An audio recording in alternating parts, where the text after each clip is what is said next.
So today I'm going to talk about feedback. It's so often in coaching sessions with my clients that I end up showing them this feedback model. So I thought this would be a really good resource for clients of mine to do a refresher or just remind themselves of the model, but also for other people out there who would like to make sure that they are giving and receiving feedback that really lands well, and most importantly, that can be acted upon. What I find is that people shy away from giving feedback because they don't want to hurt other people's feelings. They don't want to damage relationships. But we all know that feedback really is the best way to learn and to develop and to improve. And so feedback is such a brilliant kind of training tool. And what I wanted to share was this model, because really for the feedback to land, for you to create people need to know, or people like to have a kind of structure to kind of hinge or give some scaffolding to the messaging that they want to give to someone. Or this model can also be used for how you gather and receive feedback. So I've been working with feedback for years and years and years, and I've come across this model. There's lots of models out there, but this one really works. It's simple, but it's actually quite difficult to deliver because it really makes the feedback giver think. And actually, I've seen people want to give feedback and use this model and actually realize that they're not going to give that feedback anymore because it's actually more about them and they're projecting something onto the other person than it being about that other person. So it really makes you check whether the feedback you're giving is appropriate and constructive.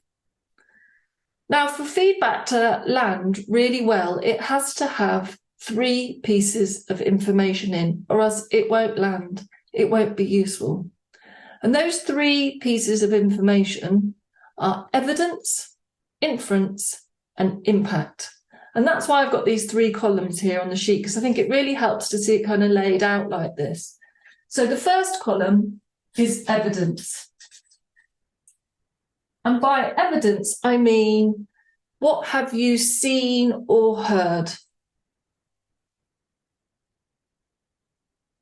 What evidence is those kind of specifics, those things that everybody in the conversation, if you're giving some feedback, have seen or heard? An email that's been written, an action in a meeting that everybody saw happen. The second piece of information that you need to give is inference.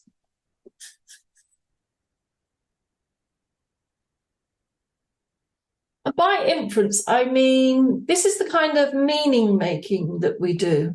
It's the kind of assumptions that we make up. So when you see one piece of evidence, everyone, because that's how our brains work, will infer, they'll make up what's happening. So, simple example, in a meeting, somebody leaves the room and the door slams. Somebody infers that they're in a hurry. That's why they left the room so quick. Another person infers, ooh, something's going wrong there. So-and-so's in a bit of a mood. The other person infers, oh, this room's drafty, because that happened last time when I left the room, the door slammed behind me. So those are kind of examples of inferences, things we make up when we see a piece of evidence, something like a door shutting, slamming loudly. So inference is the kind of like meaning making that we do.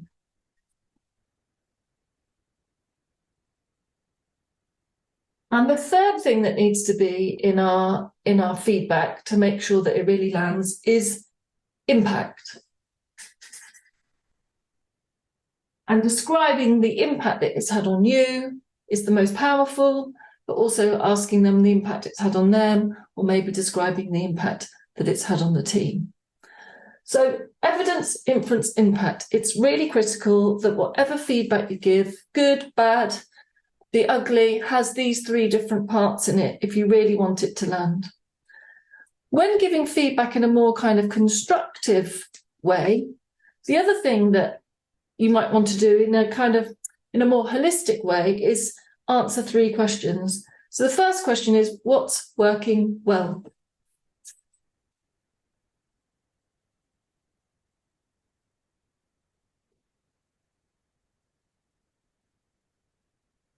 So we start with something positive, like what's working well, to reassure the other person, to maintain their self-esteem. Some people really need to hear what the positive, something that's going well, to settle their system so that they're ready to hear the things that might not be going so well. So I don't know, let's use a real life example. I'll just have to come up with some examples. So if I was to ask you what's working well in this Zoom window of mine at the moment, some people might say there's lots of white space.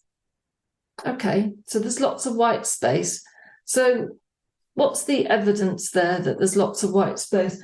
You've got a white flip chart and you've got white walls. So actually there's lots of white space is an inference.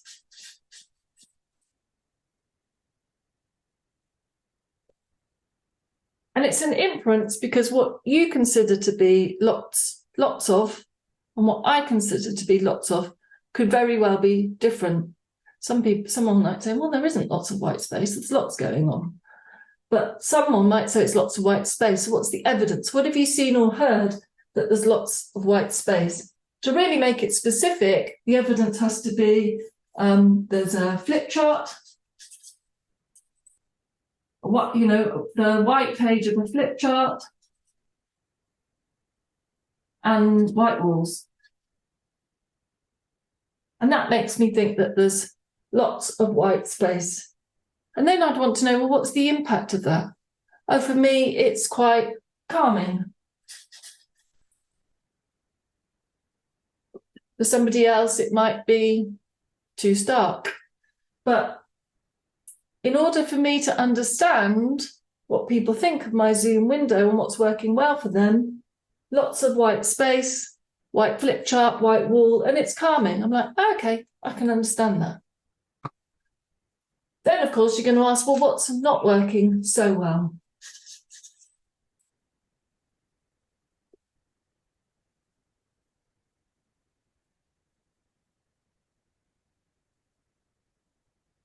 And I think the most important word in this sentence is the so.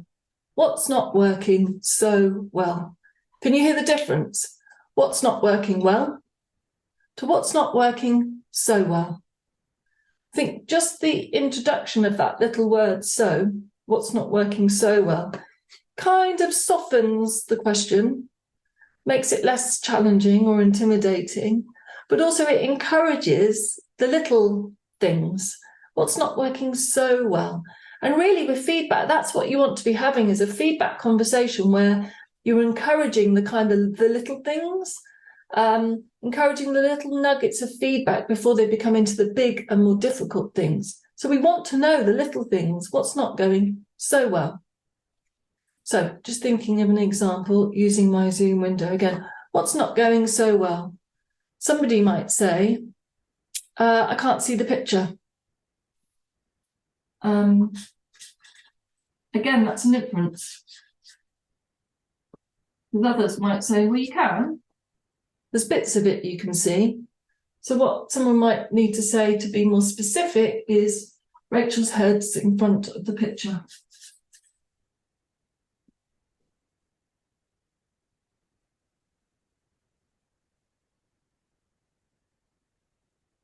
And we can all kind of agree with that. We can all see it, something we can all see.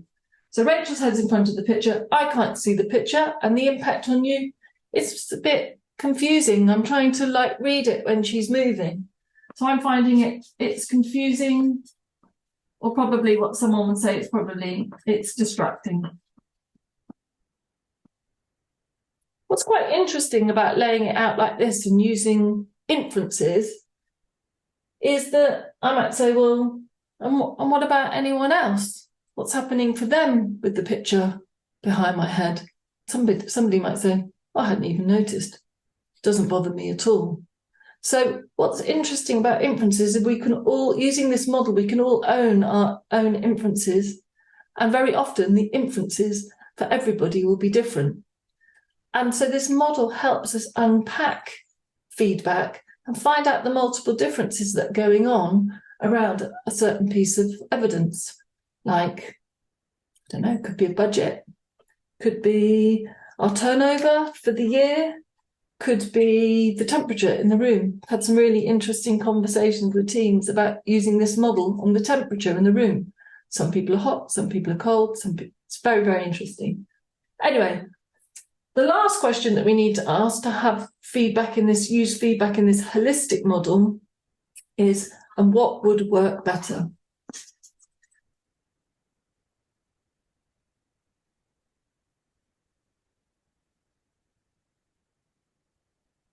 So this question is all designed about bringing someone to action and helping them feel resourceful about making changes to their behaviour or their environment or whatever.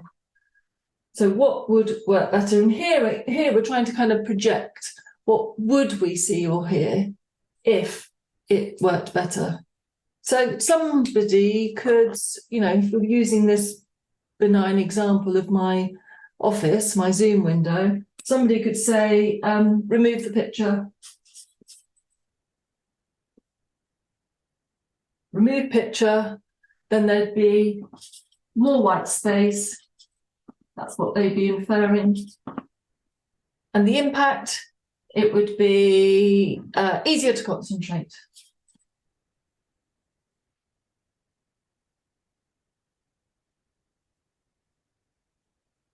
When you can deliver feedback in this kind of way, this is how we make sure that it lands. We've got the evidence, the inference, and the impact.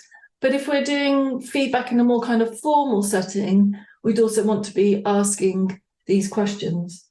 What I think is quite clever about the model is that you can also use this to gather feedback. So if somebody said to me, oh, Rachel, your Zoom window is really confusing, I go, okay, so what have you seen? What have you seen in my Zoom window that's making it confusing for you? So I'm thinking they haven't given me any evidence. So I ask for evidence with the question, what have you seen or heard that makes you think it's confusing? So then I can really understand what's confusing for them. So this is a model that I think works really well. It's simple. It's designed to help the feedback. It's designed for the receiver. It's really helpful for them to receive it like this. And actually, there's another last clever thing about this model, because as bosses or leaders, we often feel like we have to give people all of this feedback, in our position of superiority. We don't. What's quite clever about this model is really what you want to be doing is encouraging your people to have a good level of self-awareness and to self-assess. So I would say what I could do instead is just state the evidence and say to somebody like, Rachel, your head's in front of that picture. What's happening there with that picture and what do you think the impact might be? And it allows me as a receiver to go, oh, yeah, I guess people could find it a bit confusing or a bit distracting that they can't see the whole picture. So a clever way to use this model is to just state the evidence and then ask the other person, what's happening for you? Or what do you think the impact could be? And it gets them thinking and giving themselves feedback. So if you like this model and you like what you've seen, I could come in and run a session for you and your team. Actually, I've done this loads of times, and what I often do is teach the model, a bit like I've done now, on something benign like the room that we're in, get them all using the model and understanding it and how it works. This evidence column people can find quite tricky we all lead with inference, so can find it quite tricky to really pin it down to the evidence. And then I get use the model on the team. So what's this team doing well? What's working well at the moment? What's not working so well?